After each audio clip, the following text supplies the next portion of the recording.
Hello, my name is Andres Magra. I am a member of the Urbano Visual Arts Project for the fall semester. And this is what we basically did. Urbano, here our mission was to cross urban boundaries. And to do that, we experimented and looked at all of our neighborhoods and see what boundaries actually were. We noticed that some boundaries were religion, transportation, money, and all that good stuff.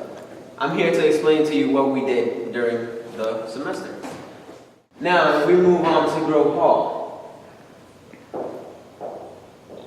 which is Grove Hall right here. And an interesting thing that we found was a mosque.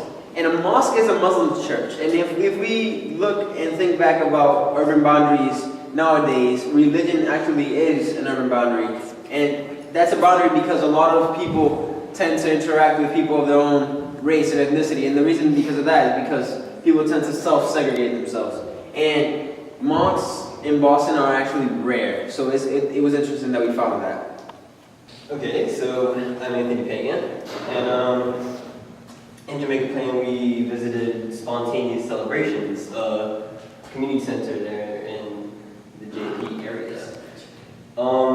So what I thought was cool about that trip was actually because we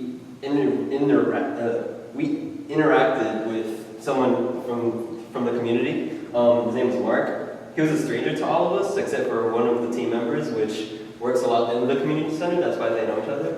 But we helped him unload his truck, which I thought was kind of cool because I got to help a stranger to me, and I've never really done something like that. So that's something new.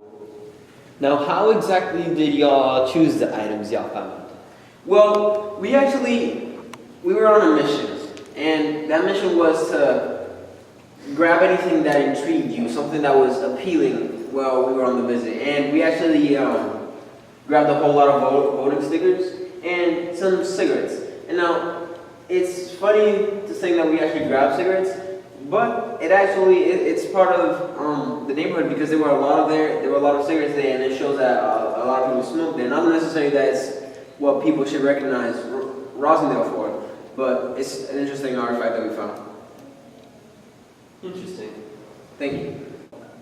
These Buddhas, story about behind those, they were lined up on a wall by the parking lot in the community center, and I actually tried to peer pressure one of our fellow team members into stealing it, but he just walked up to Mark and he asked him, hey, these Buddhas look pretty cool, could we take some?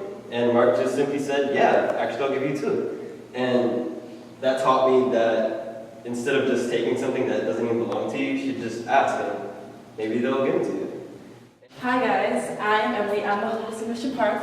I lived here for about most of my life here. And my question towards Andres was asking him the change in my community. And that change is because we're facing gentrification.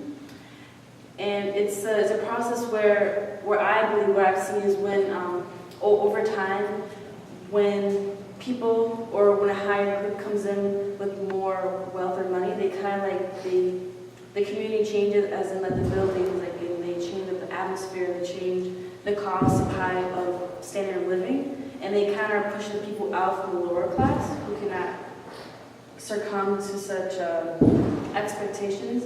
And in my community, I have a lot of hospitals that are being built and created that are taking over much of my community. And sooner or later, I believe that it will probably take out many houses, probably raise the rent of many of people who live there, and they won't be able to afford it, and they may have to move out. And it's really sad because I lived it for most of my life, and that's probably one change that I will probably get used to, and that's probably what I've noticed in my community.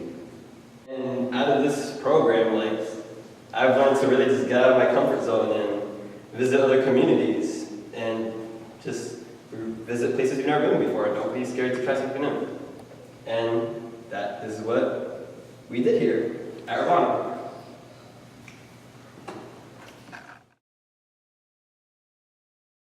Yeah, and people do stuff like good deeds. They're not doing it for money, but well, in a way, they are doing it for a gain. They're doing it for gain because like that satisfaction of knowing that you did something good is gain in some way.